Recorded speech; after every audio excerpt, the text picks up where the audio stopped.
Hi guys, ඔයාලා මෙච්චර කාලෙ හිතන් හිටියේ ඔයාලා Google එකේ history වල ගිහිල්ලා delete කරලා පස්සේ ඔයාලා බලපු දේවල් ඔක්කොම history delete වෙලා ඇති කියලා නේද? හැබැයි ඒක එහෙම නෑ. එහෙනම් අපි බලමු කොහොමද හරියට මේ history එක delete කරගන්නේ කියලා. ඔයාලා මුලින්ම Google app එකට යන්න. ඊට පස්සේ මෙතන dot තුන ඔබලා history වලට යන්න. ඔයා මෙච්චර කල් clear browser data ඔබලා clear data ගහලා clear කරාට පස්සේ ඔයා හිතන් හිටියේ ඔක්කොම මේවා ටික delete වෙනවා කියලා නේද? හැබැයි එහෙම නෑ. ඔයා search bar එකට ගිහිල්ලා my activity කියලා search කරන්න. එතකොට result එකක් එනවා. ඒකේ උඩම තියෙන my activity වලට යන්න.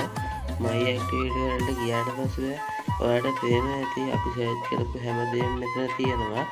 යට ඔයාට පුළුවන් මේ ටික නැති කරගන්න ඔක්කොම ටික මෙතන delete කියන එක දීලා මෙතන all time කියන එක මුලින්ම මේව දාගෙන මෙතන ඔක්කොම app වලට select all කියන එක දීලා next දීලා delete කියන එක දුන්නාට පස්සේ එතන තියෙන ඔක්කොම ටික delete කරලා යනවා.